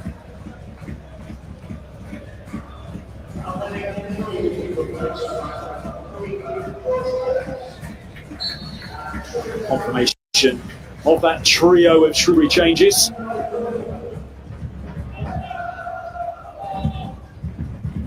Dennis helps it on. Gilead has to react. Niskanen is trying to steal in behind, and Exeter will have themselves a corner here.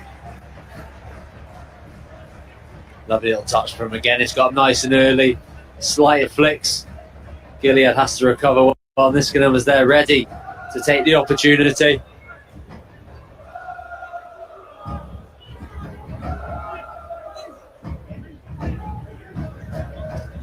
Exeter again putting themselves in such a strong position by scoring first, the 8th time that they've done so in League One this season. A better record than any other side, and of course this is just their 10th game. Plenty of sides have played more games than them.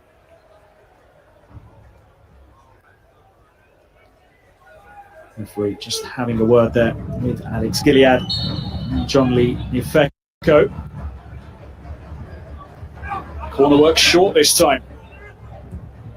It's hoisted into the penalty area. Ciala dominant with his defending, gets the ball half away.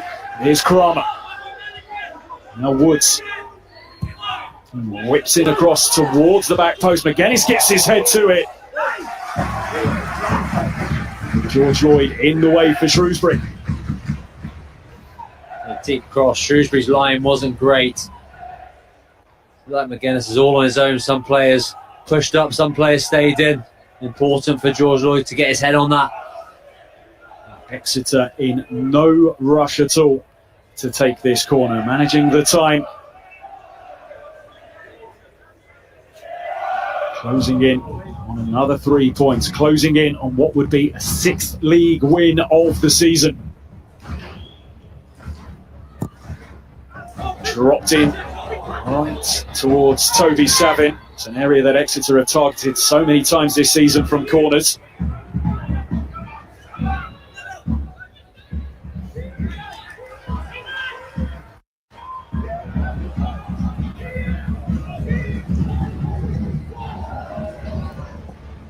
Launched long by Whitworth. Now McGuinness touches it off to find Francis. Into Woods. Exeter moving the ball around with real freedom, real confidence, but it's just a little loose from Ifeko.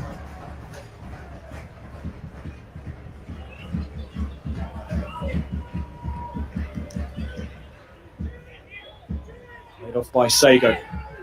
Just over 5 minutes of the 90 remaining.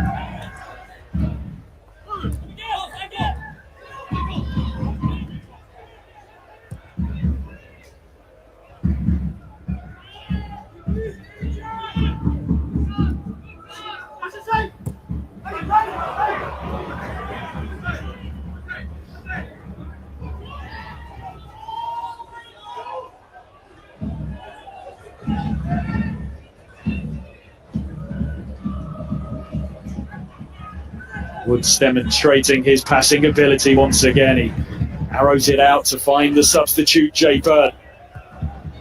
Loose from him though as he tried to find Francis. Can they make the conclusion of this contest interesting, Shrewsbury? Can they halve the deficit? Make themselves a free kick here, given away by Kramer.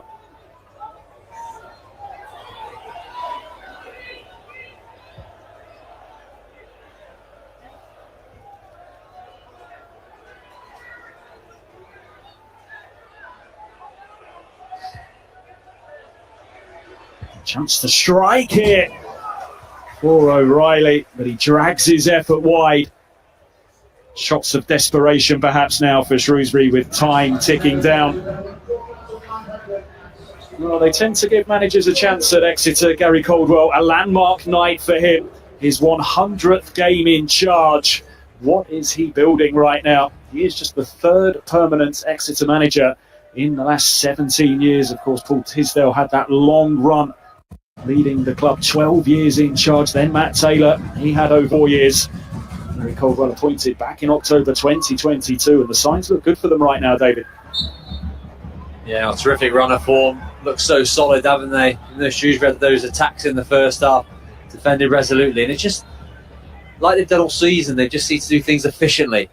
There's been no real standout performers who have taken the game away from Shrewsbury. It's a team effort. They're well organised, play some really good football, and they got momentum as well. I'm saying these close games they've been are falling their side.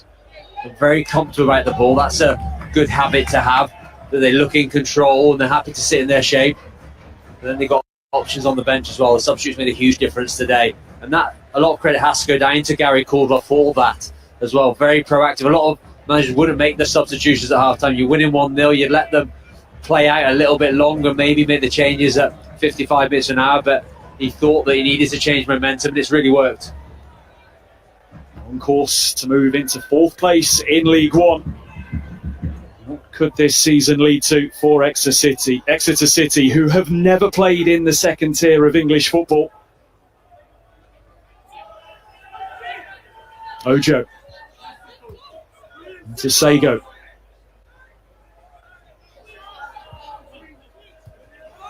Intercepted by Sweeney. He's brought down by George Lloyd, and it just allows Exeter to eat more seconds off the clock. Not been too tricky a night to referee tonight for David Rock. Very different, of course, to when he took charge of this fixture towards the end of last season when he sent off Jordan Shipley just 6 minutes into the game. Exeter won on that occasion by 3-0. Set to make it 4 games unbeaten against Shrewsbury, and all without conceding.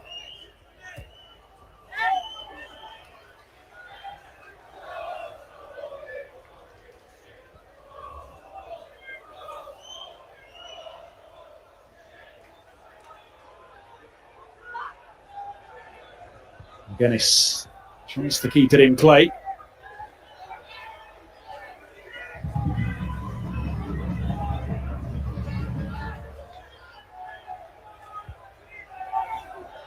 And Shrewsbury left themselves with so much work to do when a mistake by Toto Unsiala opened the door and allowed Kamari Doyle to put Exeter into the lead on 9 minutes. They've had to withstand plenty of pressure.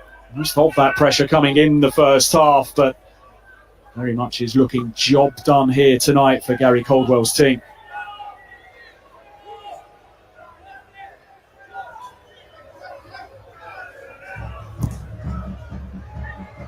Up long by Sabin.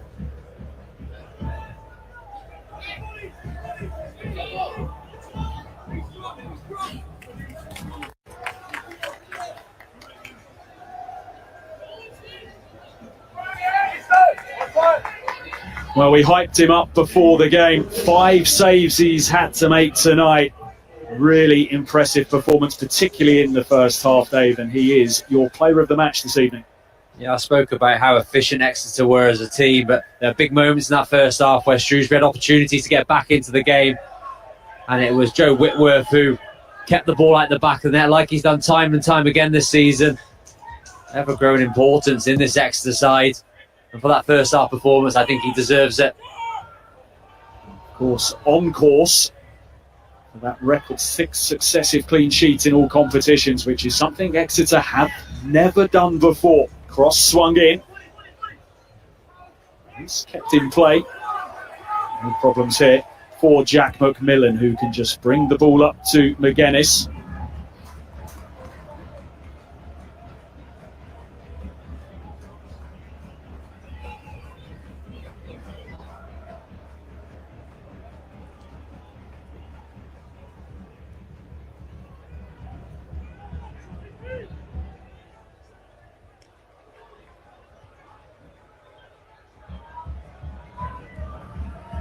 Feeney sends in the cross. Whitworth makes his mind up early. Decisive goalkeeping.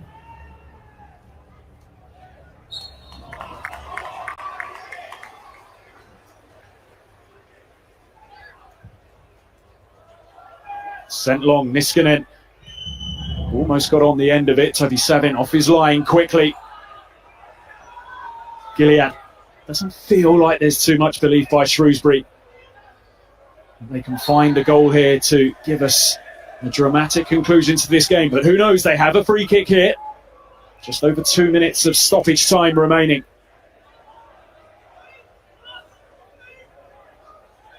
The free kick that's in a bit of an awkward position as well as to what they'll choose to do with it. Yeah, the form Joe Whitworth's in. Be very surprised if he opted to go for a shot from this sort of distance. Been very good at winning the first contacts off set pieces, Shrewsbury. Haven't had the opportunity in the second half to do so. I can imagine it's going to be hung towards that back post for Nsiala. Exeter will be desperate to make sure they see this clean sheet through to give themselves that club record. Clipped in by Ojo. Good ball as well. For a moment as if Nsiala might get on the end of it, but it drifts harmlessly behind. And that's the signal for a few more fans here inside the stadium to start heading for the exits. They won't be going anywhere right now. They've had a very enjoyable evening indeed.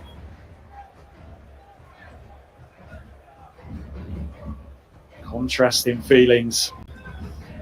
Different their night has been. Watching their side play well at times, but unable to find a way past that man. 20-year-old Joe Whitworth. Watched tonight by Mark Bright, who's come along to take a look at him. So much hype about it because of this recent run of keeping clean sheets.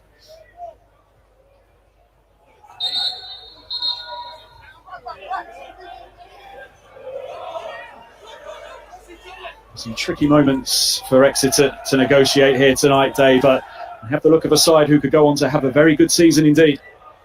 The confidence is there, momentum's there, and when it's like that, you feel like you can win every game of football that you start, and that's been the case today. Even though Shrewsbury had that dominance in the first half, they look reassured in the way they defended. And the second half almost been excellent. It really has. They've taken the sting out of the game. They got that second goal.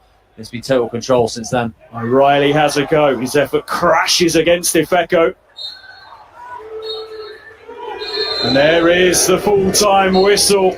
Job done for Exeter City.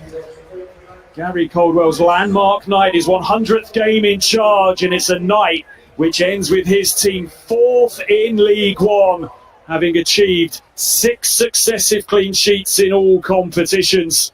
They took the lead early, just 9 minutes on the clock when Kamari Doyle fired in after a mistake by Toto Unsiala, and then a combination of 2 half-time substitutes. Jack Aitchison linking up with Josh McGuinness, who tapped home his first goal of the season. Joe Whitworth again impressive in the Exeter City goal. A wonderful night for Gary Caldwell and all involved with Exeter City. They have never played in the second tier of English football, but perhaps, just perhaps, they are mounting a charge towards promotion.